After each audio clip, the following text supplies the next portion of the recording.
not sure if I'm in the right place, but I've held on to this story for about 6 years because it sounds crazy, and I got told not to talk about it. I went camping 6 years ago with my now ex-boyfriend. The campsite we picked was beautiful. We were able to drive in through some rough trails. The spot we picked was right next to some hiking trails that weren't very far from some natural hot springs and a huge waterfall. We were in the middle of nowhere. Absolutely no one was around. We set up camp next to the car, went hiking, soaked in a hot spring, and then came back and had dinner. It was all very normal until we woke up the next day. I need to give some context as how we slept that night so that you understand my confusion. Before we went to sleep, I put our food in the cooler and the stereo we brought in the car and locked it. I put the keys in the front pocket of our backpack and put the backpack next to my sleeping bag on the far side of the tent away from the door. My boyfriend at the time slept nearest to the door of the tent with a gun next to him. We woke up in the morning and I felt fine. I had slept hard, and from the inside of the tent everything seemed normal. When we got out, our campsite was absolute chaos. The fire pit we made was ruined. The cooler had been thrown and food scattered all over. The stereo was smashed into pieces and laying next to a tree. All the car doors were open, including the trunk. We stood there for a minute in silence, just taking everything in. The woods felt off now. It was quiet and not the beautiful campsite that I saw yesterday. Everything about those woods felt wrong. My ex accused me of not locking the car the night before and that some animal got into our stuff. I promised him that I'd lock the door and went into the tent to grab the keys from my backpack, but they weren't there. I later found them on the ground right next to the car. We quickly threw everything in the trunk and left. My boyfriend was quiet and wouldn't talk to me about what just happened. He finally spoke up when we were almost home and told me that he had a dream the night before that someone was kneeling over him in the tent, holding his gun and just staring at him. When I tried to ask him more questions, he got quiet again and said that he didn't want to talk about it and that I shouldn't talk about it anymore either. I've tried to forget about it, but I just can't. Something really wrong happened to us in the woods that night.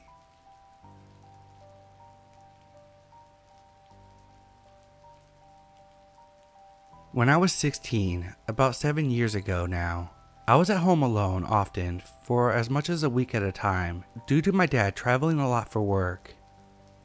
I didn't scare easily, so this didn't bother me too much until one night when I had quite the interesting late night encounter. It was a Friday night and I ordered pizza, planning to devour the whole thing and play some Halo all night. It was a rainy night and heavy winds, and I was sort of worried that the power was going to shut off and ruin the rest of my night. Luckily, the storm calmed down and it got very quiet and calm later that night. It was about midnight or so, and I was hopping out of the shower, ready to keep playing some video games, when I thought I heard a faint knock on the door. I figured it was some thunder in the distance and continued to go about my business until I heard the doorbell ring. Of course, my first thought was, who the hell is ringing my doorbell past midnight? So I slowly crept through the hallway and cut through into my dad's office, which is right next to the front door. I crouched next to the window and peeked through the blinds. Standing there was a girl no older than 13, very pale, dark hair in a ponytail, wearing what looks like to be a Catholic school uniform or some sort of private school. I wasn't too bright back then and didn't think to myself that this could be some sort of trap, so I cracked open the door, thinking maybe she got the wrong house since it was Friday night. "How can I help you?" I asked her. She said that she was looking for Kaylee. I told her maybe she got the wrong house and that there's no Kaylee here. She said, "Maybe, thank you," and gave me the creepiest smile, and even weirder, didn't move away from the doorstep. I told her goodnight and closed the door. I quickly went back into my dad's office to peer out the window, and there she was, still standing at my doorstep and smiling, staring directly at the door. At that point, I was freaked out and wondering how I ended up in this weird horror movie type of situation in a matter of 5 minutes. I considered grabbing the gun we had for self-defense when I started coming to the realization that this could be a scout or a setup for a robbery.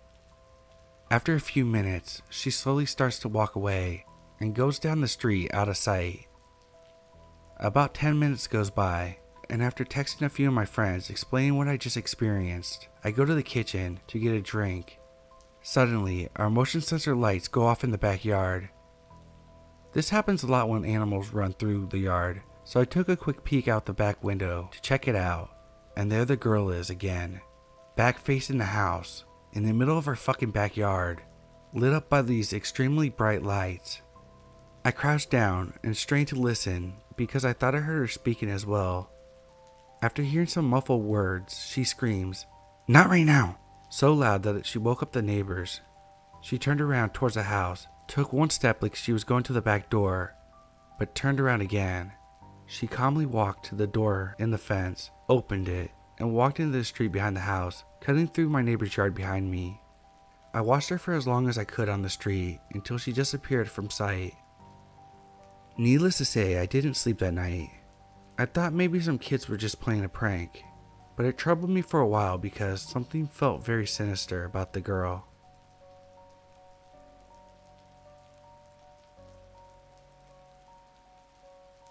This happened recently, and I don't know what to make of this. So I'm a 21-year-old female. Not really an artsy person, but I do appreciate, like many, the beauty of nature, and try my best to capture it from behind the lens. I grew up in a major city, and the night sky hasn't always been visible, so moving to a smaller city for school has had its perks. Less population, more wildlife, and I could see the stars. My sister, which was 19, let's call her Ella, also came to my school, and we were very close. So we would do a lot of things together, including living together. This is sort of important for the backstory. I had a small get-together to attend to celebrate my friend's birthday, and drove home pretty late, maybe 2:30 in the morning or so. On my way home, the road is empty and scarcely lit, but the moon was a beautiful crescent, and I was really admiring my view. As I'm pulling into the parking lot of my home, I called Ella. Both of us normally stay up pretty late because of lots of schoolwork. I asked her if she wanted to come down and go look at the night sky and maybe do some night photography. She said yes. She got in the car and we started driving. We live in a suburban area surrounded by a lot of woods, and I turned into a back road instead of the main one. I asked Ella if she wanted to stop and take the photos, and she said yes. There was a large parking lot that we spotted as we drove by a bunch of department stores, and of course, since the department stores weren't open at night, it was empty. I knew that it was sketchy at night, but at Ella's insistence and seeing the sign that said, "No deliveries between 8 p.m. and 6 a.m., kind of important, I turned in. I park and she starts taking some photos for her social media, trying to take pictures through the windshield, but it was dirty, so she gets out. I'm in the car, engine running, all doors locked except for hers. She knows not to stray too far away from the car because it's night, but then she comes up to my window and told me to come out and take pictures because there was literally no one there. I was a little reluctant because what if something happened and we needed to leave right away? So I said no initially, but she insisted. 5 minutes of her trying to convince me to come out. I eventually got out of the car and locked it. She turned her camera towards me, so I walked maybe 15 to 20 feet away from the car, facing the road we drove in from. I was posing for her, and she was taking a 360-degree video. We may have been just doing this for maybe a minute, and I was on high alert, watching the road and watching my surroundings. I see a white van with tinted windows drive onto the same road we drove in from, and I was praying that it won't turn in, but it's slowing. Knowing that there was not supposed to be any deliveries at this time of night, I didn't have a good feeling. Being on high alert, I booked it towards my car. As I passed my sister on the way to the car, I said, "Ella, get in the car." She was also watching the road, and hearing the urgency in my voice, she ran to the other side and got in, and I'm pulling onto my seatbelt and locking the doors. Ella tells me to hurry up. I'm watching as a van is in the lot now, stopped where we were literally less than a minute before. The entire van is tinted, so I can't see in, even with my high beam lights on. I can't see who's driving, and I can't see who else is in there. I didn't even think to look at the license plate, I just turned and booked it. Instead of going out the way we came in before, I drove past the entirety of all the department stores as close as I could get because of the cameras. If anything happened, at least there would be a record of us being there. Here's the low-key terrifying part. I drove out the main exit, and the entire time I'm driving, I'm watching out of my rear and side mirrors. Whoever was in the van didn't do anything else. They just turned their vehicle back around onto the main road that they had pulled in from, turning the way they just came from. I didn't go home right away, although my apartment was less than 5 minutes away. I went and drove around for almost an hour around the whole college town and around the city. I took so many different routes. Pays off for being in the area for 4 years. I think I lost the van about a half hour later, but just to be safe, I drove around a little longer, taking a different route home, getting there around 4 a.m. Nothing ended up happening to me, but be careful out there. It felt so surreal, like a horror movie. Ella and I avoided potentially getting into a horrible situation, possibly life-threatening, mostly by getting lucky. When I got home, I couldn't sleep. The adrenaline, plus knowing that we avoided a situation in which we could have been hurt, really plagued me. I was terrified, but I think I handled it pretty well. Had my car stalled or something, I'm not sure what would have happened. Thanks for coming to my TED Talk. If you're a woman, please be careful out there. I wish the world was kinder to us than it is.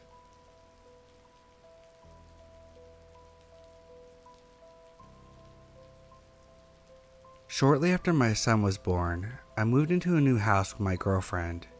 I felt really lucky as we found an actual house for rent that was cheaper than any apartment we came across, and it was in the school district that we wanted.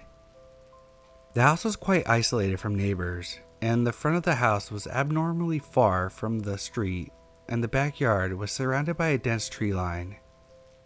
At nighttime, it looked as if we were surrounded by nothing but darkness. It wasn't long when I started to feel unnerved, like someone was watching me. This feeling almost always came from one window in particular, the window above the sink, where we also had an air conditioning unit. It was the only window in the house where I could fit and reach the outlet. I brushed it off and did my best to ignore these feelings because I didn't want to freak out my girlfriend. I knew if I put the idea in her head that she would never stop stressing about it, as she was diagnosed with anxiety. One night, I was on the couch with my girlfriend and talking when I got that feeling again. I noticed my girlfriend got silent and suddenly was staring at that very same window that made me uneasy. So I asked her if something felt strange. She tells me that sometimes she feels like someone's watching her from that window, but didn't want to mention it to me because she was afraid that I would think that she was crazy. Things got a lot worse from there. I started hearing the dividers of the AC unit open when we were in bed at night. We would hear pebbles and coins being thrown in our kitchen. I would hear twigs snap outside at night, and I would hurry to grab a flashlight and shine it outside the window. I was actually hoping to see someone at that point because the unknown element was driving me crazy. Every night I was terrified that I would come home from work and my family would be murdered. I was still hanging on to the idea that I was just imagining this stuff, but it was all confirmed one morning. I went out back to smoke a cigarette when all of a sudden I catch something out of the corner of my eye and all the hairs on my back stand up. Goosebumps covered my body before I even realized what I was looking at. On the screen to my bedroom window, someone wrote, "Coming," but backwards as if they wanted me to read it from the inside.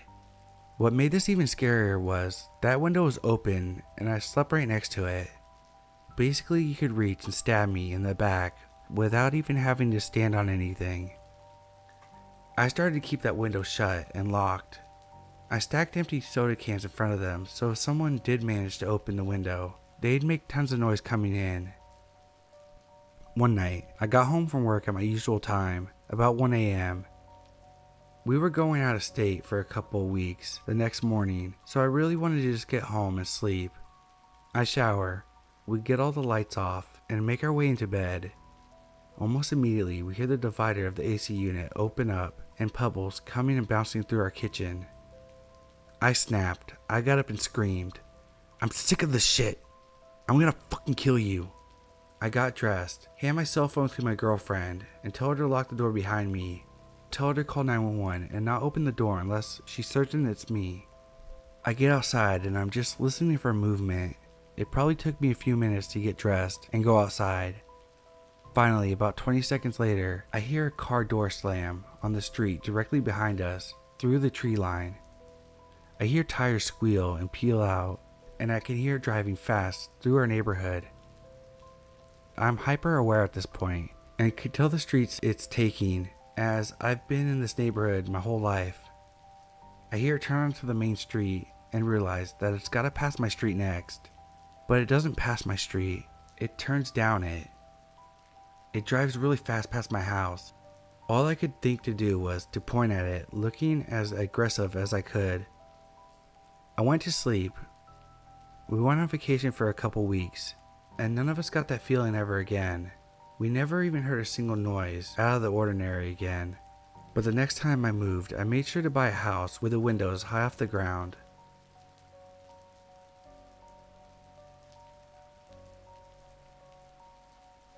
When I was 15 years old, my family moved to a new state and into a new house. I ended up with the largest of the 3 upstairs bedrooms, one that had a bathroom attached, and interesting enough, a door in the closet. Inside of the normal closet was a door, maybe 2 feet by 3 feet in size. I've always loved the paranormal, and this door instantly reminded me of the one in the movie Coraline, so I was very interested. When opened, you could tell that there was insulation blocking the door, but it had either been pushed out of the way or pulled. The door led to a small attic-like room. It was unfinished, bare wood, and was warmer than the rest of the house.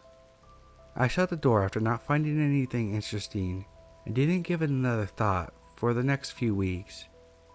This was until one day I woke up and the small door was open. My initial thought was maybe I opened it and had forgotten. I walked over, shut it, and went on with my day. The next morning I woke to find the door open once again. Now this time, I knew for a fact it had been shut when I fell asleep. Try not to read too much into it. I thought maybe it was one of my 2 siblings trying to mess with me, but that wasn't really like them, to wake up in the middle of the night to try to prank me. But I couldn't think of any other logical answer. I asked them both numerous times, and they were so uninterested that they simply said they had no idea what I was talking about. I even ended up scaring my little sister, just from talking about it. The next night, I decided to lock the door instead of just shutting it. When I went to do just that, I saw the side of the knob that locks was not on my side of the closet, but inside the attic room. I found this very strange, as this room couldn't really be used for anything besides storage, and if that's the case, it would make no sense to have a lock on the inside. It would make a lot more sense to have a lock on the outside, where it would be easily reached. Nevertheless, I locked the inside of the door and shut it. I gave it a hearty pull and wiggle to make sure it was actually locked, and it stayed put. Confident that it was truly shut this time, I went to bed. In the morning, the door was open. Seeing that small door in my closet wide open after locking it myself the night before was absolutely terrifying. It was at this point that I decided to tell my parents what had happened. Both of them laughed, joking that I had a ghost, and didn't believe a word I said. I was on my own. What happened next is something that I'll never forget as long as I live. I'll preface it by saying I've never had sleep paralysis, and have never had it since the story took place.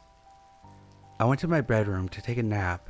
It was mid-afternoon, so the sun was still out, coming through the blinds. I don't remember falling asleep, but I do remember opening my eyes, and the room being considerably darker. I remember laying there on my side, face to face with this dark humanoid figure sitting next to the head of my bed. It was just black, like a 3D silhouette. It was sitting cross-legged, mere inches from my face, and I couldn't even scream. I was frozen. It felt like it was hours, but probably only a few seconds, before the room was lit with a warm afternoon sun, and the figure was gone. I was still laying in the same exact position, and the door was open. This was the last straw for me. I was completely terrified of that door, and whatever came with it. I grabbed one of my scarves and tied the doorknob to the shelf of my closet so that it couldn't be opened. Thankfully, that worked. I moved out of that house 3 years later, but my little sister moved into my room after I moved out. My parents and sisters moved out of the house a month ago, and up until the day they left, that scarf never left the door. I've never had sleep paralysis before, and I don't know if that's what I experienced, but it never happened when the door was shut.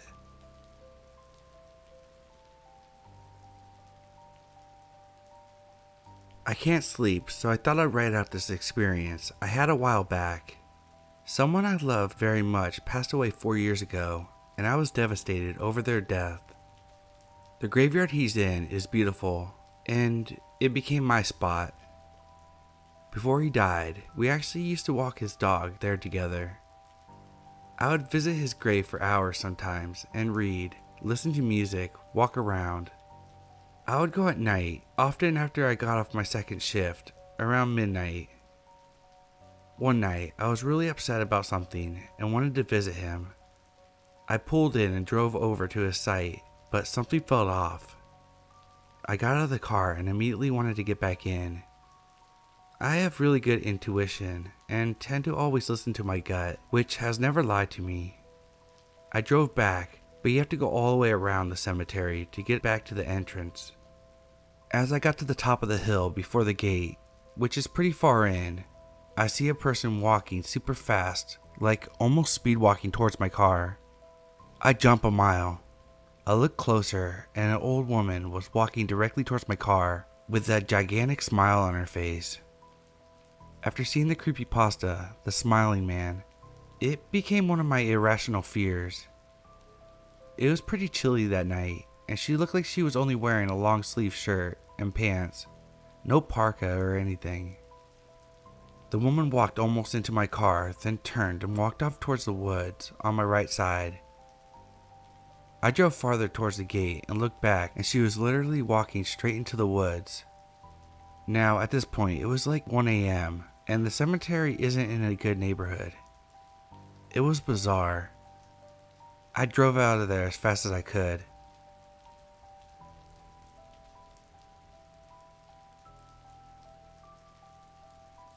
When I was 11, my dad was letting a friend stay in the trailer that he bought for road trips. We also had a dog. So one night, around midnight, a man opens the gate to our house and just strolls in. He manages to befriend my dog, and then he just goes to the back of my house. My room was in the area where people do laundry, and you were able to access it from outside of the house. So this man comes in through the back and just stares at me while I sleep. My dog is right next to him, not doing anything. My sister eventually comes in for some reason. She calls my cousin's name, thinking it might be him checking up on me. After a while, the man just looked at my sister and walks back out of the house. My sister wakes me up, slightly scared. It seems like she was trying not to freak me out, and she follows the man. She sees him walking out through the driveway. After he opens the gate, he just collapses on the ground. The police eventually came, and we saw that he was just a drunk. I didn't feel like I was endangered, but after that, I definitely locked my door, since I didn't feel safe with just my dog.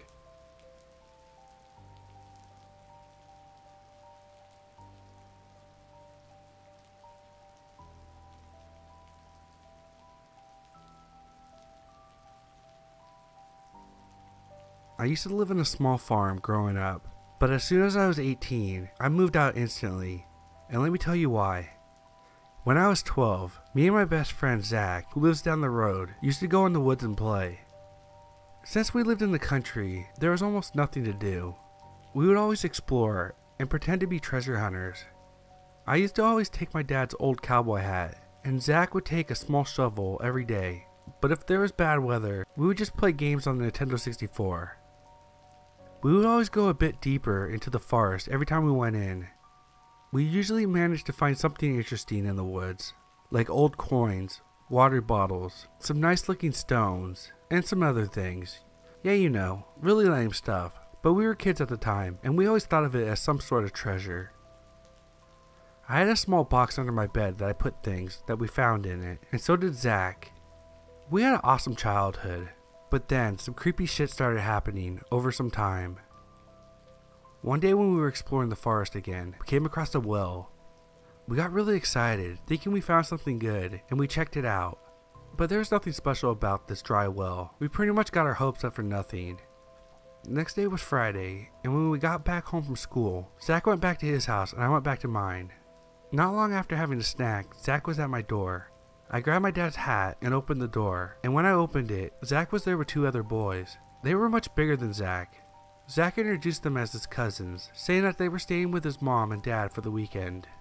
Their names were Danny and Simon, 3 years older than me and Zach. They wanted to come with us to the woods, so I agreed.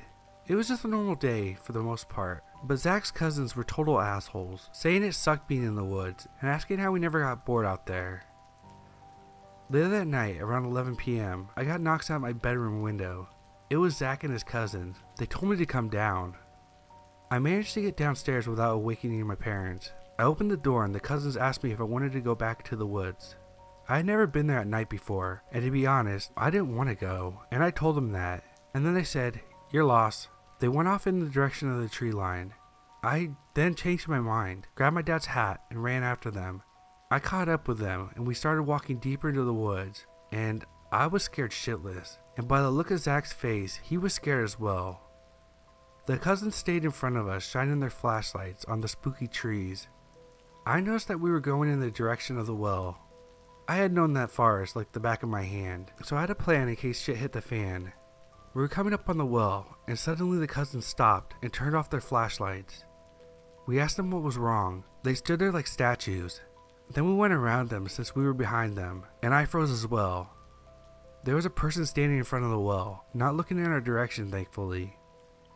I stood there like a statue, not knowing what to do.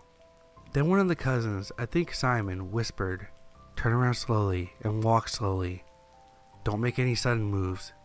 I complied, and we turned around and started walking back slowly, so that the figure wouldn't notice us. Then something terrible happened. I stepped on a stick and it made a loud snapping sound, and we weren't far enough away from the figure yet, so we stopped again. We all looked back, and the figure was now looking at us. I almost fainted in fear, and Danny screamed, "Run!" We floored it, and I dropped my hat while running back, but I didn't stop to pick it up.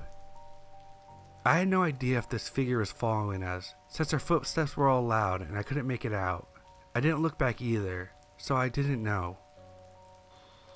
We managed to make it back safely. I ran into my house and slammed the door shut. My parents were awake and I got yelled at, and I was grounded for a week, but they also looked really relieved. My mom hugged me and said, "I'm glad you're safe." I was confused and asked them what they were worried about. They told me something that made me even more scared. They told me recently an escaped killer was on the loose, and he was last spotted a few miles from our area. When my dad saw I wasn't in my room, since he would usually check up on me, and the front door wasn't fully shut, they thought I'd been kidnapped, and they were about to call the police when I came to the door. After hearing that, I started crying. My parents asked me why, and then I told them what happened. Their faces were full of horror after me telling them that, and then they called the police immediately. Later on, they arrived. I explained everything to them. They said that they would take a look in the woods, so they did. An hour later they came back with nothing, but said the next day they would bring back more cops to search the area, and warned me not to go out in the woods again. I barely slept that night because I was so afraid that that man would come back again. The next day, more cops came to our farm and started investigating the woods. They also went to Zach's house. My mom came in and said that she found my dad's hat on the doorstep. Then I remembered last night, I had dropped it. How did it get there? I thought about it some more, and the man in the woods came to mind. I started panicking again. My parents calmed me down and asked me what was wrong. I told them about the hat, and they had a nervous look on their faces. My dad took the hat outside to the cops, and I managed to calm down again. And for the rest of the day I just played video games, since my parents grounded me. Around lunchtime, we get a knock on the door. I answered it. It was Zach and his mom. I told my parents they were at the door. Then they told us to go in my room and play something. I put my ear against the door and listened. Zach's mom told my parents that Danny wasn't in the house that morning. After hearing the news about the creep in the woods, she began to worry. One thing didn't make sense though. All 4 of us made it out safely. I was confused. Then Zach told me something that scared the living shit out of me. He said Danny had left the house when they got back. He left when Simon and Zach were sleeping. Although Zach wasn't really sleeping. Zach said he looked out the window and saw him walking into the woods. He wanted to stop him, but he was too scared to go out there again. And he never came back. I asked him why he left, and Zach didn't know. Then Simon came over a little later. I asked him if he knew why Danny had left the house. He said he had an idea. Danny always used to carry around his dead mother's ring with him. He always used to keep it in the box, and he would take it wherever he went. Simon checked the box in the morning and it was empty. He must have dropped it while running from that guy that night, he said. After that day, weeks went by. The guy in the woods was never caught. The cops started to investigate Danny's disappearance. He was also never found. And me and Zach never went back into those woods again.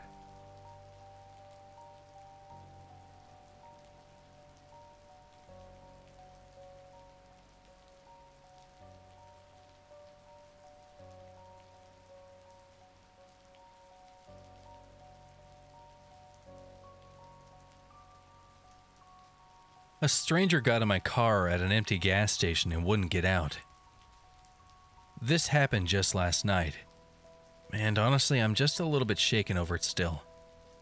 I'll try to retell the tale exactly as it happened, but my fear is sure to have fudged my memory a bit.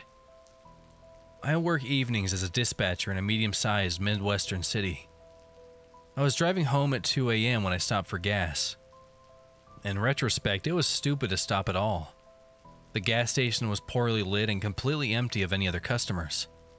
But I knew the shady areas of town, and this was not usually one of them. As I was pumping gas, I noticed a middle-aged black woman sitting on the curb across the parking lot. It was a cold night and had just started raining. The woman was not wearing weather-appropriate clothing, so she was drenched. When the woman saw that I was watching her, she called out to me from across the parking lot. My second of many stupid decisions that night was choosing to engage with her. I was worried for her, so I approached her to see what sort of help I could offer. "Hi, beautiful.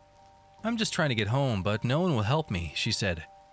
"I'm trying to get to City A, but the cab ride is $60, and I only have $40. Can you help me?" I don't usually give money to panhandlers, but this woman seemed genuine. The weather was terrible, and my job centers around helping people, so I agreed. I told her I didn't have any cash, but if she would come with me inside, I'd take some money out of the ATM and give her a few dollars. But the ATM wasn't working. I apologized and told her there was nothing else I could do for her. She followed me back outside, idly chatting with me as I opened my driver's door to get in. And then she got in my car. I was too shocked to really say anything. I sat staring at her as she buckled herself into the passenger seat. As soon as she got into my car, her demeanor changed entirely. She no longer seemed forlorn as much as she did extremely excited and restless. "Just take me to my aunt's house. She can give me money." Of course, alarm bells are going off in my head. Although my first instinct is to tell her to get the fuck out of my car, my gut tells me that she would be dangerous. She'd already proven to be unpredictable. She seemed to be high, and I didn't know if she had any weapons on her.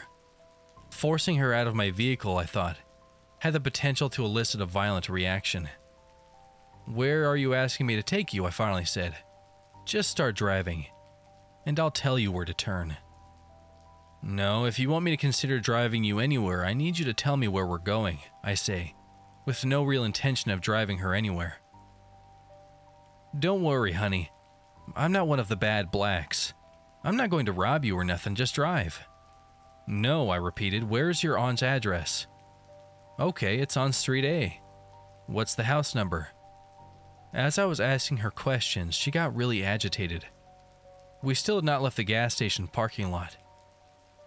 I considered getting out of the car and going into the gas station for help, but A, she seemed to know and be friendly with one of the attendants that was inside when I tried to get money, and B, I wasn't about to leave her alone in my car.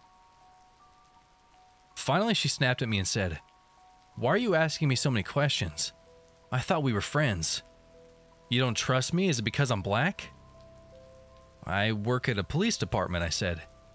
"It's my job to ask these sorts of questions." She flipped the fuck out. She started yelling at me about being a snitch, about trying to get her in trouble, just in general losing her damn mind. At this point, I'm more scared than ever. I just wanted her gone. But my instincts still told me asking her to get out of my car wouldn't work. So I decided to take a risk. "I'm not a police officer, I just work at a police department. Why don't I take you to Walmart and see if they have an ATM that works?" My idea was to get her out of my car as peacefully as possible, then lose her in the store. She liked my idea and immediately calmed down. I knew that driving off with this woman in my car was incredibly risky, but it seemed like my best option at the time. As we're driving, she keeps talking to me. Her thoughts were erratic, bouncing all over the place.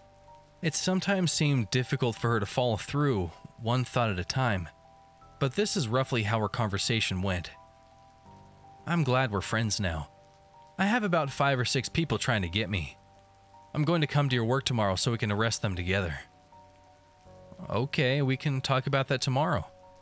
Tonight you said you were trying to get home?" "Yes, honey, I'm trying to get to City B." "City B? I thought you said you need to go to City A." Yeah. City A, that's what I meant. That's why the cab ride is $40. It's far away." "The cab ride is $40? "Yeah, baby." "You said you have $40. "I do, baby, and I have $40, but the cab ride is $60. Silence. "Are you sure you can't take me to my aunt's house? She lives close by on Street B." "I thought you said you lived on Street A." "No, baby, I mean Street B. But it don't matter because she won't give me money anyway. You sure you can't just take me to City A?" It was terrifyingly obvious that this woman was utterly full of shit, because the details of her story were constantly changing. When we pulled into the Walmart parking lot, she finally got out of my car, only after I got out first, and followed me into the store. I told her before we went to find an ATM I needed to use the restroom. My plan was to call the police from inside a stall, but she followed me into the bathroom, and that's when things got really weird. She grabbed the crook of my arm and whispered into my ear, "If you don't got no money to give me, that's okay. But let me ask you something, sweetie. Do you like getting your pussy ate?" I told her no as forcefully as I could manage, bolted into a stall and locked the door as fast as I could possibly manage. As soon as I had a barrier between us, I said, "You know, I have some friends at the police department that can probably help you better than I can. I'm just going to call them and we can figure this out together." Again, at the mention of the cops, she started screaming at me. I just kept reiterating that the police would help her. She snapped at me that she was just going to leave and stormed out of the bathroom. But it wasn't over. I waited to make sure she was really gone. Sure enough, not 60 seconds after she left, she came back into the bathroom and started banging on the stall door. And she said something that scared me more than anything else. "Hey, come back to your car with me. I left my beer in your car." I blatantly tell her that no, I saw her get into my car and she had absolutely nothing with her other than the clothes on her back. After that, she left the bathroom again and didn't come back. I waited a good 5 minutes before exiting the bathroom. I immediately found a manager who called the police for me. Thankfully, I was in a different police jurisdiction from the one I work in, because I was mortified at how entirely stupid I'd been the whole night, and would have died of embarrassment if any of my coworkers had responded.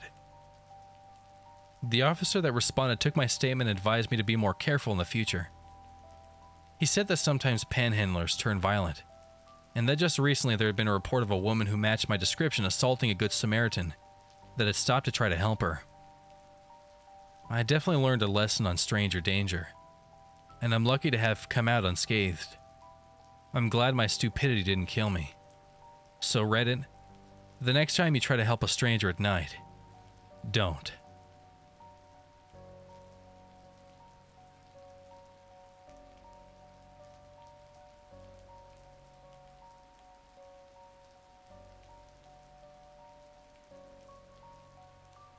My brother and I were almost kidnapped by hillbillies in Walmart when I was 10.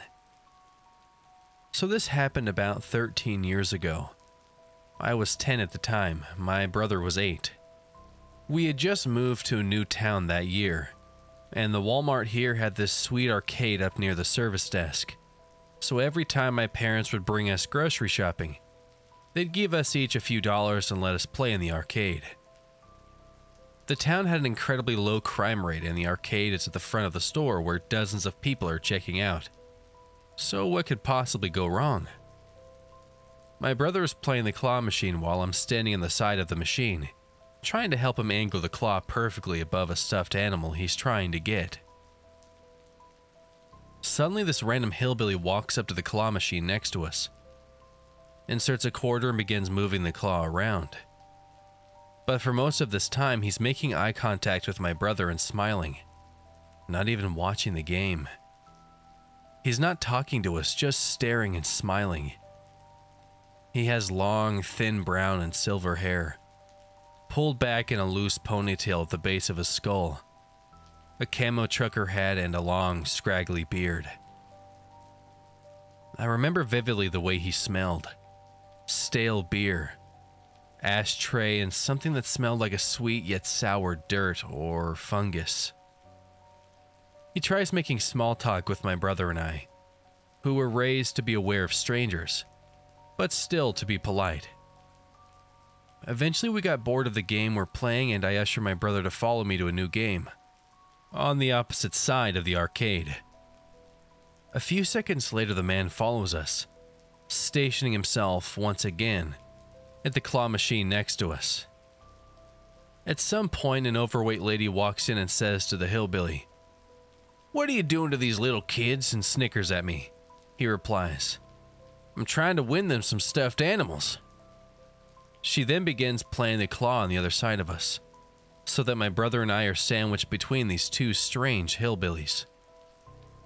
His comment comes across as weird to me, because previously I thought he was maybe trying to win something for his kids, but this entire time, he'd just been following my brother and I from game to game, trying to win us toys.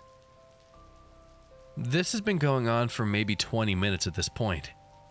They followed us to several different machines and spent a lot of money. The games were all 25 cents per play. Each time my brother and I switched machines, they'd follow us. The hillbilly says to the lady, "I'm out of money. You got any?" She says, "Nah, I'm broke too." My brother says, "I have $1 still."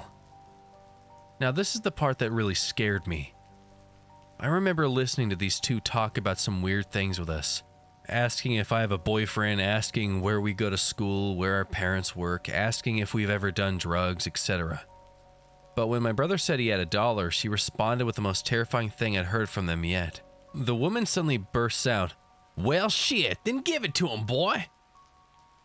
Her face was red. The tone in which she shouted was so ear-piercing and gut-wrenching that I could feel the blood drain from my face. My brother looked like he was about to cry. He hands her the $1 and her face lights up. She laughs it off, almost like she's trying to make it seem like she was joking when she yelled at us. My father walks up a couple of minutes later. As I turn to tell him that these people have spent close to $15 to win toys for us, they leave hurriedly. Before he gets a good look at him, my dad is livid. He takes us up to the front desk and tells them what I told him. They make an announcement on the intercom to keep an eye out for these people, and to report to an employee if they see them. Then they call the police. I don't actually remember this part, or much of anything after my father arrives, but this is what he told me. They never did find the couple. The police reviewed security cameras, too blurry to make out any physical details, and told my parents that the couple left the store immediately after my father showed up, without any groceries. Every time I see a man or woman in Walmart that looks as I remember them, I get anxiety and try to avoid them. I forgot to mention that the two seemed to be in their mid-50s from what I remember. I believe they were a couple, but I don't know for sure. I don't think she was his mother, though.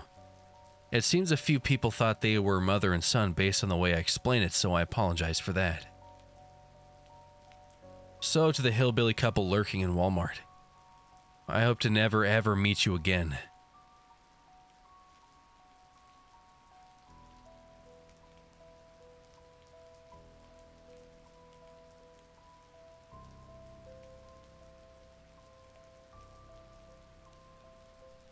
Attempted kidnap in Walmart.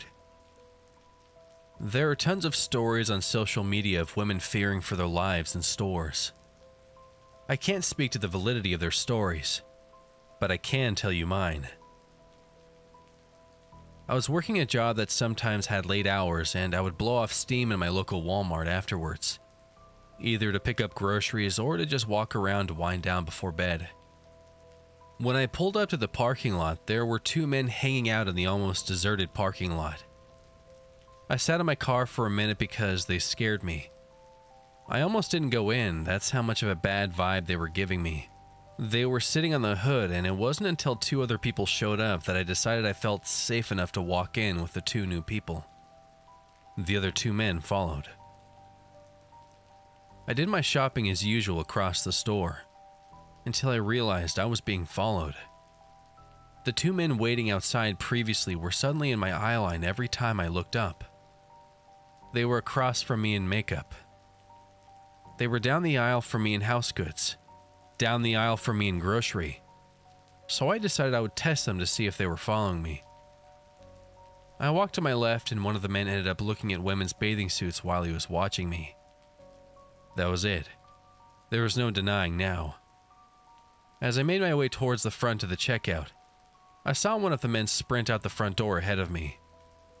As I checked out my items, the second made his way out the door. That's when I decided this is really going to happen if I go out those doors. Those men are going to take me. I decided to get an escort. It took a long time for me to find someone working. It was already after 12 a.m. and most people were stalking. But when I finally did, I told them I didn't feel safe, that these men were following me, and that I wanted an escort. In that time, the second man came back into the store to see what was taking me so long. The manager said they had been hanging out in the parking lot all day. So the manager finally found a man to walk me out, and what I saw when we walked out will stay with me forever. The first man was crouched down, off to the right of the doors, as if he were going to jump someone from behind. When I saw his face, he knew that I knew what he was doing. He ran to his car, called his buddy, I'm assuming. He got on the phone real quick and went and sat in the car while I was escorted. I called the police as I drove away. I should have done it inside the store. A big regret that I have. So, attempted kidnappers, let's not meet.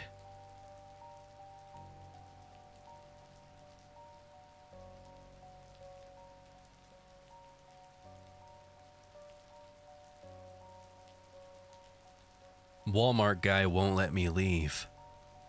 A few days ago, I decided to go to Walmart to pick up a few things. That day, I was wearing a bright dress with sunflowers printed on it. I wore my hair down, which is also a brighter blonde color. As I was shopping, I went down the international aisle to grab Marin. As I walked down, I felt eyes on me. I stood in front of the shelf stocked with different sauces and condiments looking for Marin, when a guy came so close to me that I had to look at him. The moment we locked eyes, he smiled and said, "Hi, how are you?" I instantly felt uneasy, so I said nothing, smiled at him and walked away. There's no particular reason the man made me feel uneasy. He looked fine.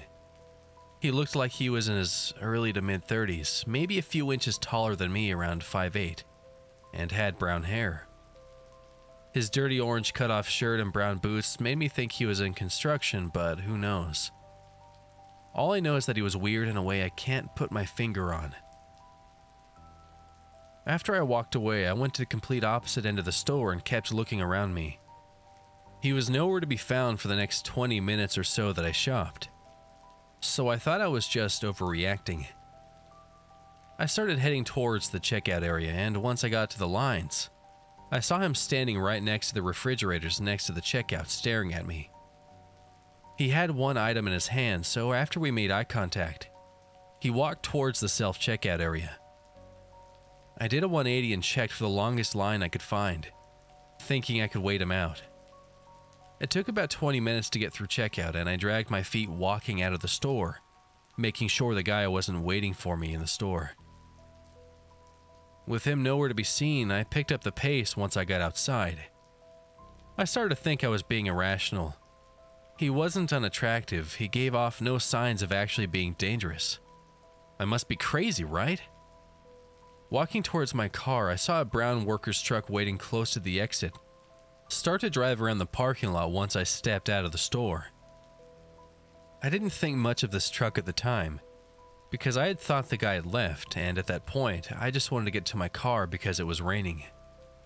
I finished packing my trunk when the same truck started to pull through the spot diagonal of mine, slowly inching into the spot right next to my car so that my driver's side was right next to the truck's driver's side. I heard the guy's voice say, "Excuse me," as he opened my car door. I quickly slid in, hoping I could just get away with him thinking I didn't hear him.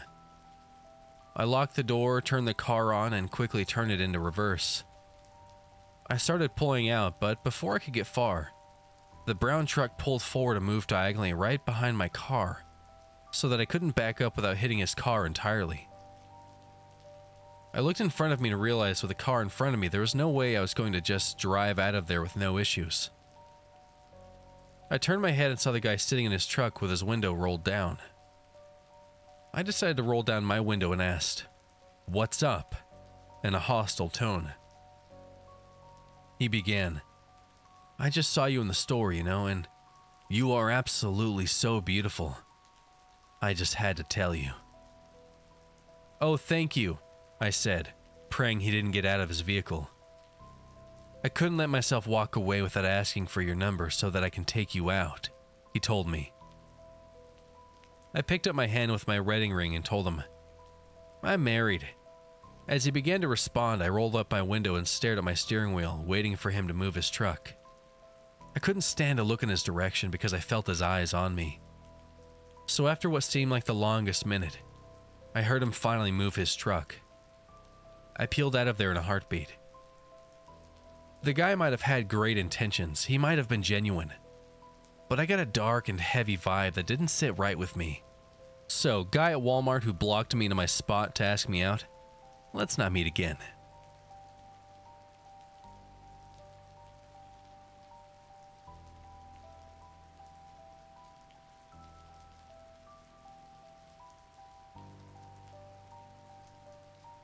Gas station guy in the middle of nowhere offers to let a man help you, baby. I remember something that happened to my best friend and I a few years ago, and I figured I might share it here. While my best friend at the time and I were seniors in high school, 2016-ish, we went on a weekend trip to visit my grandmother a couple hours away from my town in Georgia, USA. The town we lived in was comparatively small for the state, but one of the biggest towns within a few hours. But we had to travel about 2.5 hours through tiny, somewhat redneck towns to get to my grandmother's place. We were on our way back home and we had to stop at a gas station literally in the middle of nowhere. I'm talking cornfields, cotton fields, streets with no signs or lights, not even stop signs, and definitely no cell service. The convenience store attached to the gas station had maybe a couple of snacks inside, but looked deserted from the outside. No other cars or people in sight. And we didn't bother to get anything other than gas.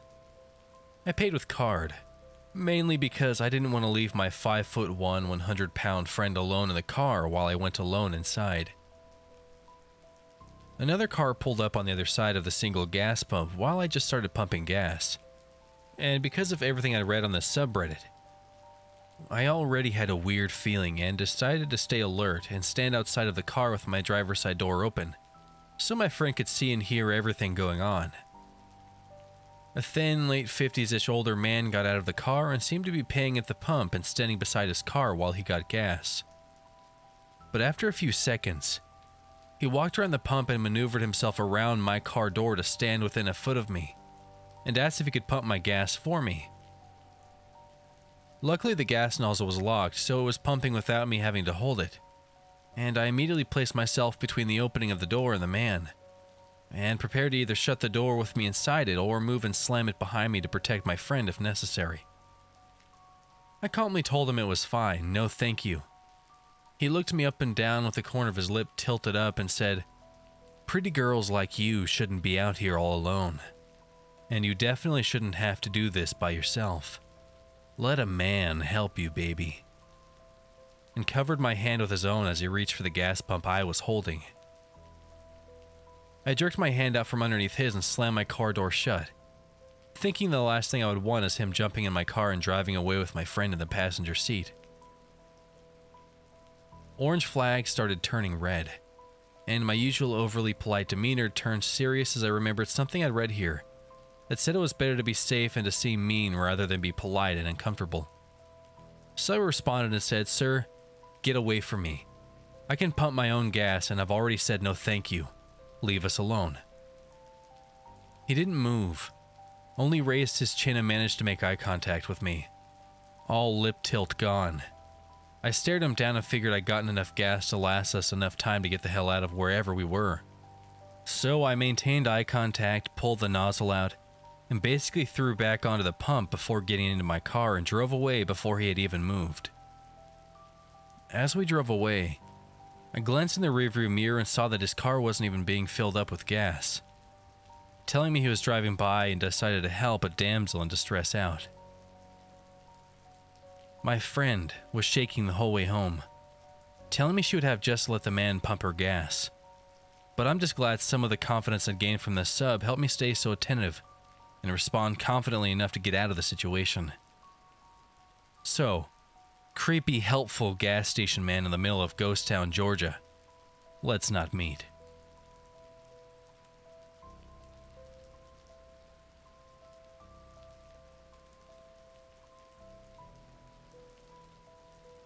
Gas station encounter. I'm a long-time lurker, first-time poster. Thought I'd share this story since I've never posted anything. About 7 years ago when I was 17, my parents went out of town for a weekend and left me at home. This was a pretty common occurrence. My parents trusted me.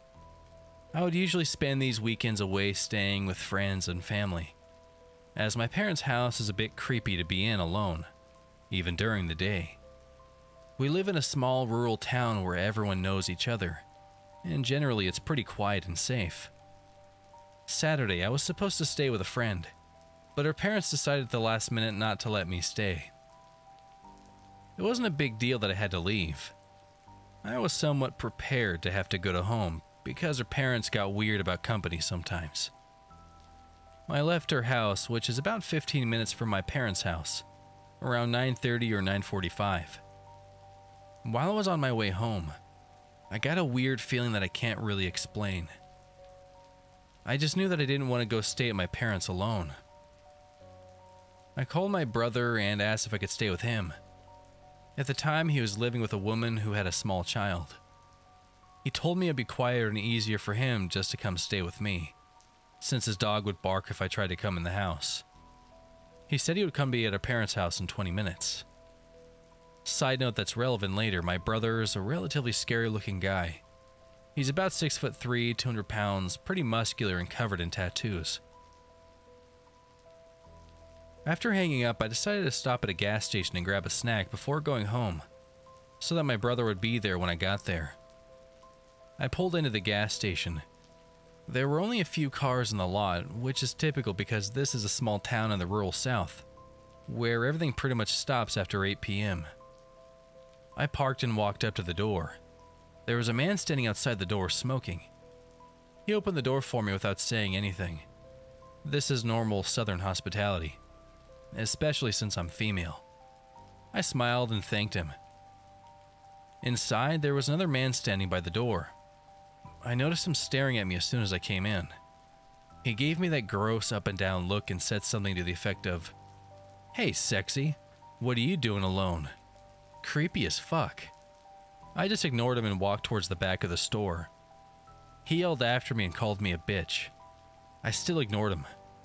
I figured he was drunk or high or just an asshole. Most people around here talk a big game but rarely back it up. I wasn't scared, just annoyed. I got my snacks and paid at the counter. When I walked back up to the door, both the men were gone. I was happy not to have to deal with anyone catcalling. I began walking across the lot towards my car, which was probably about 100 feet away from the door. As I was walking, I looked down at my phone to see if enough time had passed for my brother to be at my parents' house. When I looked up, the asshole who had hit on me was standing at the pump, staring. I looked at him for a second and continued walking. "Hey, you know you're supposed to answer a man when he speaks to you," he said. I remember saying something snarky back to him and getting in my car. He looked pissed at my sarcasm. I locked my doors as soon as I was in my car, started it, and was thinking of nothing but getting home to eat my snacks and hang out with my brother. I put my car in gear and realized the man had disappeared. I looked around before pulling out of my parking spot, only to realize that both men were sitting in a car facing mine across the lot. They were both staring at me and talking, occasionally even pointing toward me. I just stared at them, defiant and pissed. I didn't want them to think they scared me at all. While we were sitting having our staring contest, the man who had opened the door for me smiled and gave me the finger across the throat gesture, as in, "You're dead." I rolled my eyes and pulled out of the gas station, annoyed. To my dismay, they pulled out behind me. I hadn't been scared up until this point because, as I said, most people here are a lot of talk with no follow-through. Instead of going home, I took a few back roads that connect back in a sort of circle to see if they were really following me, which of course they were. When they realized I was testing them, they drove up really close to me and started laying on the horn. I couldn't see their headlights, they were so close. I called my brother and told him what was going on. He told me to come home and he would handle it. I started driving home. The two assholes were still on my ass, blowing the horn. Even with my detours, I was only about 3 to 4 minutes from my parents' house.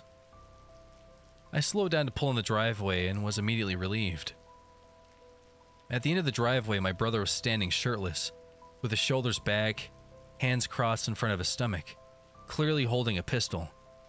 His intimidating-looking pit bull sitting by his side. I drove around him into the yard. The two guys actually started pulling behind me until they saw my brother. Then they hightailed it out of there. I have no idea what they would have done if I'd stopped somewhere alone or kept driving. I always think fondly of that image of him standing there like a badass, ready to protect me. I'm thankful he was there.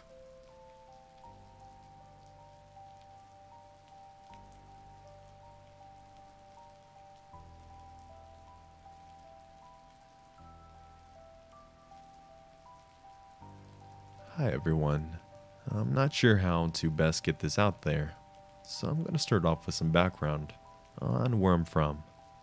I grew up in a small town with no more than a few stoplights, and a few thousand residents in the Great Basin Desert of the western US. For those that have never been, you cannot begin to understand just how vast and isolated you become in my home state. It is a breeding ground for strange people to hide out from the law, keep to themselves, and do whatever it is they want to remain secret. As someone who frequently spends days exploring isolated, vast stretches of desert, hours away from self-service in some cases, I unfortunately have a few stories where I was held at gunpoint or thought I was going to be taken, but those are for another time. This is my earliest encounter with someone I wish I never met. The valley where the story takes place is one where they found a family murdered, just a few months prior to my encounter. I didn't know this at the time, and while probably not connected, it gives you a feel for what happens in the desert. I was roughly 12 at the time, 22 male now, and was with my mom and 3 younger brothers.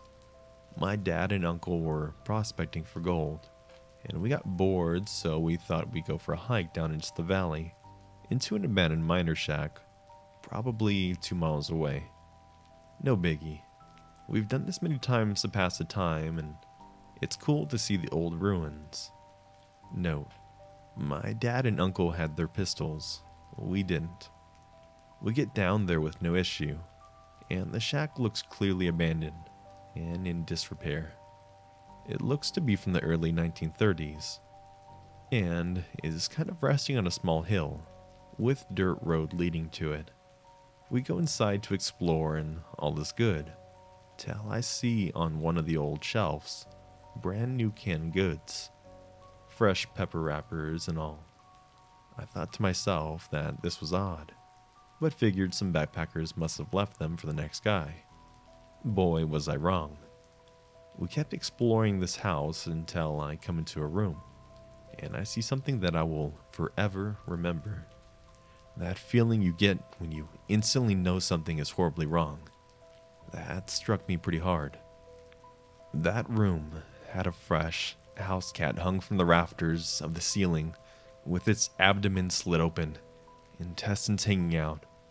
It had to have only been a few days old. I never let my mom or brothers see it. I just ran to the room where they were in and said we have to go now. I just said I had a bad feeling because of those cans.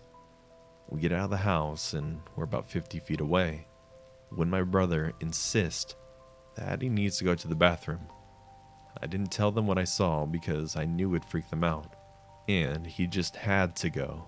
So here we are. A baseball throws away from this house, and my brother is going to the bathroom. Just as he finishes, from the back side of the hill of the shack, it comes an old white beat-up van, and I remember thinking that this is it. I will never see my dad again. They'll never know what happens to us.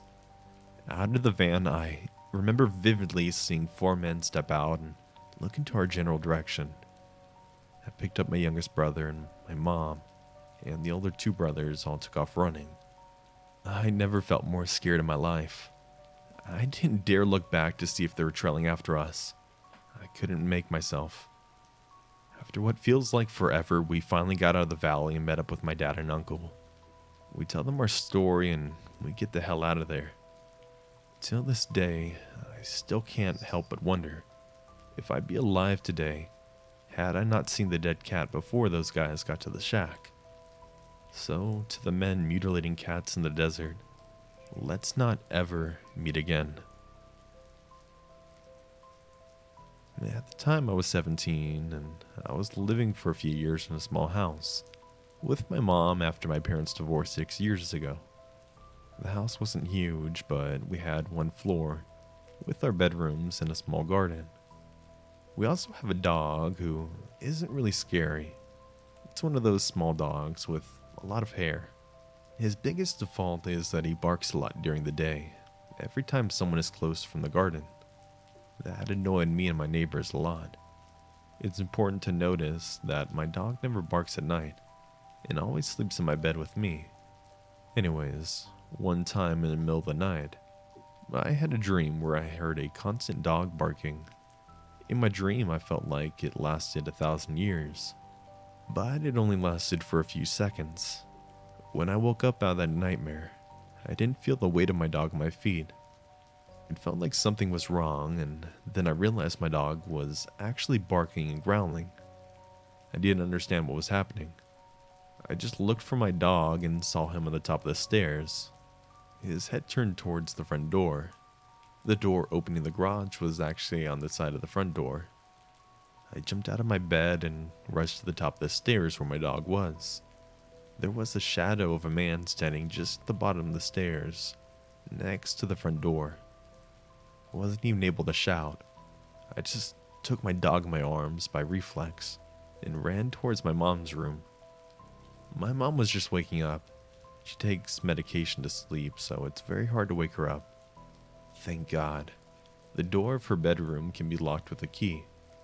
Even though I was shaking like hell, I locked the door.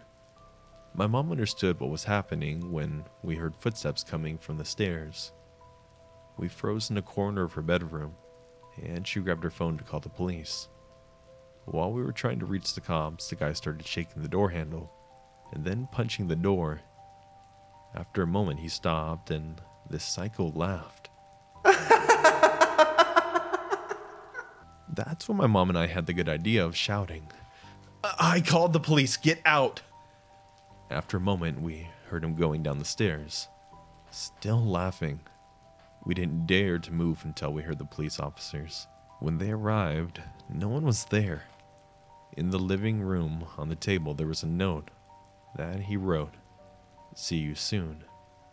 They said later that the guy apparently got in and out by the garage, which has a back door that at the time we always left open.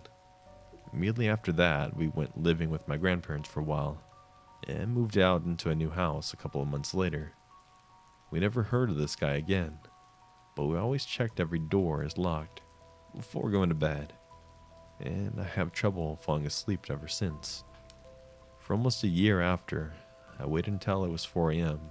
to go to sleep, just to be sure he didn't find us, or try to sneak into our home again.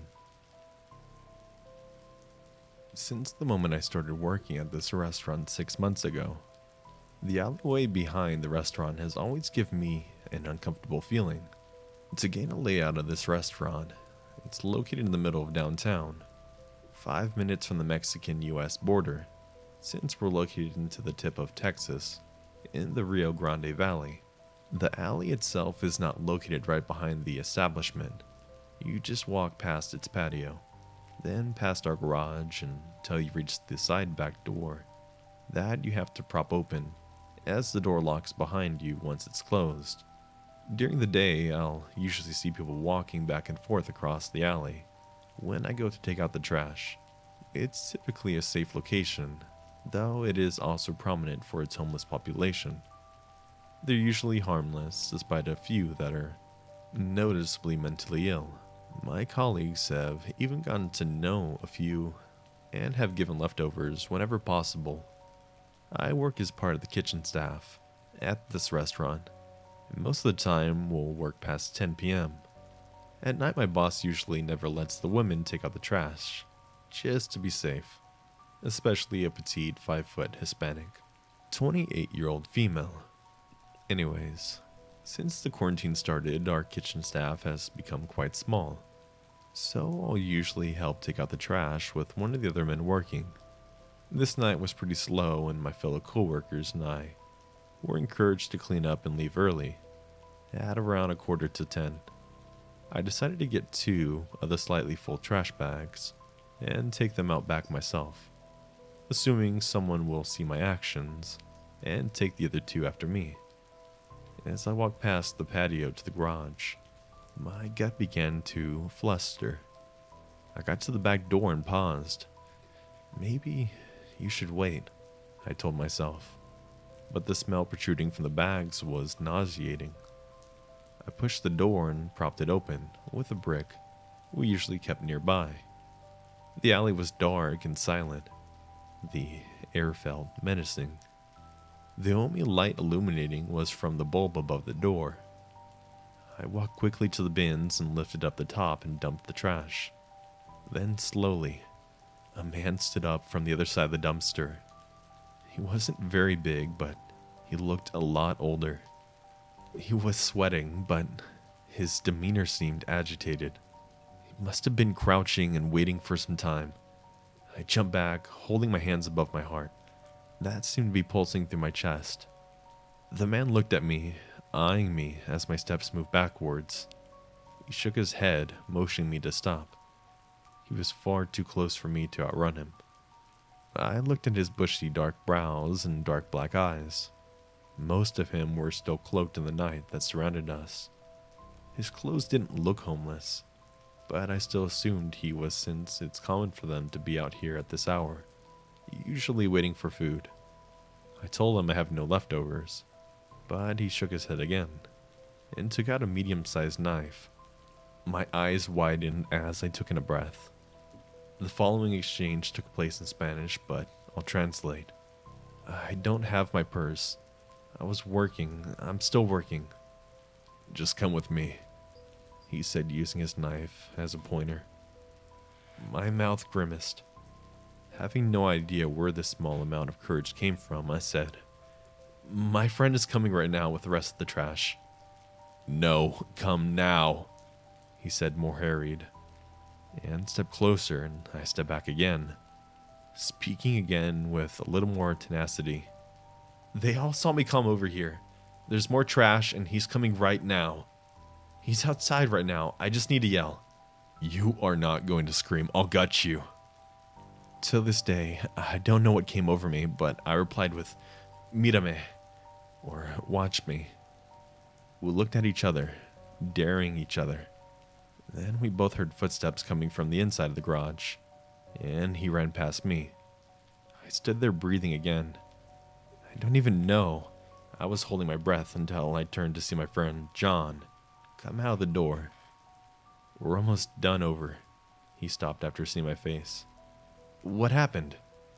I explained everything as tears ran down my face. My friend decided to run down the alley to try to catch him, even though I told him not to, and that he's gone by now. It was about 5 minutes until he came back.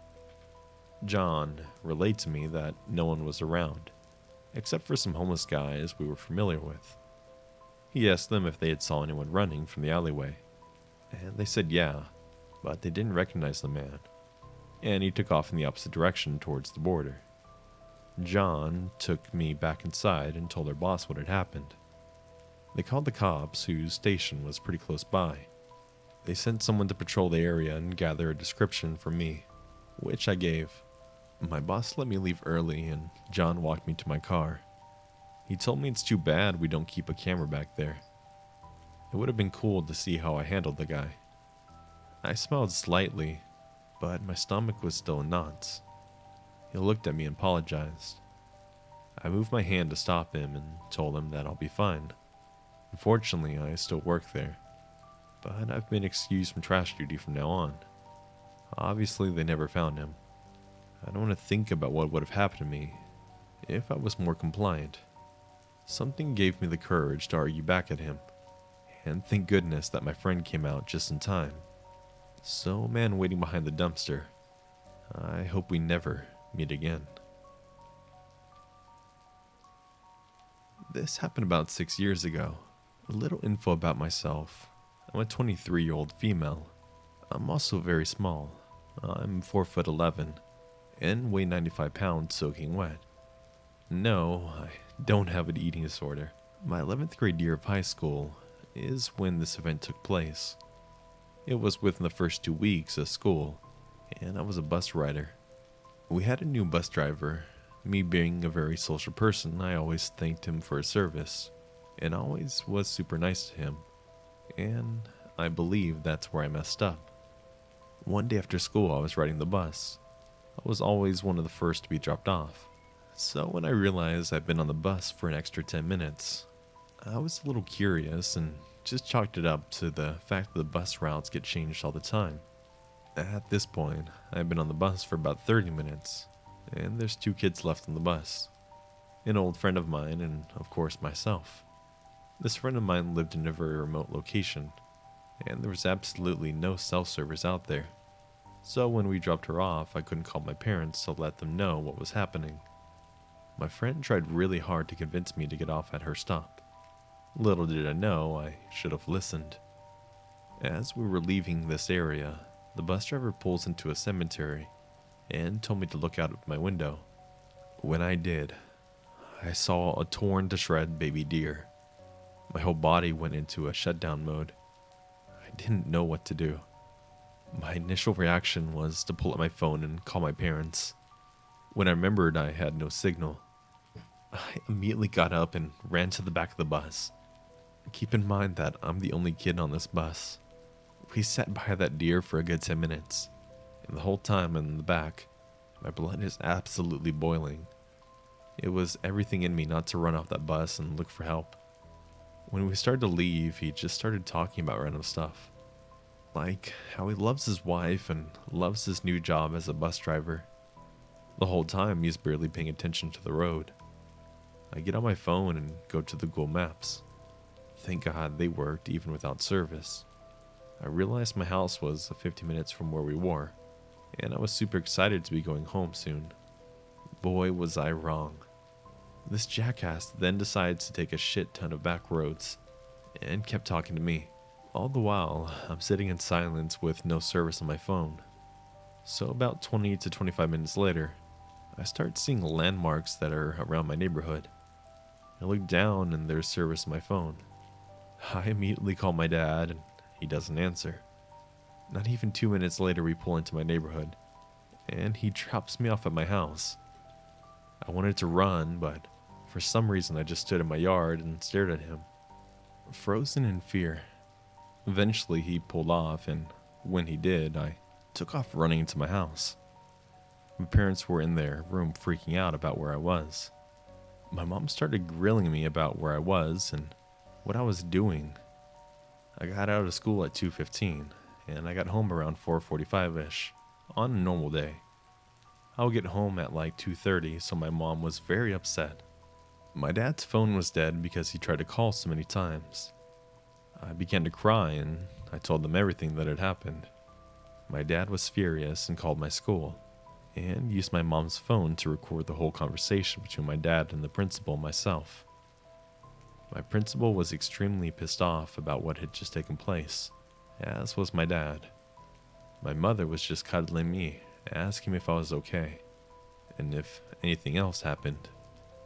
I didn't go back to school for about 2 days. There was no formal investigation. The school handled it themselves. The bus driver denied everything, and when they checked the camera footage, the camera happened to be covered by a sticker or something of the sort. Thankfully, nobody believed the bus driver, and he was fired. I haven't rode a bus ever since. I know this isn't as creepy as most of the stories, but it's mine, and it's still the most bone-chilling experience I ever had.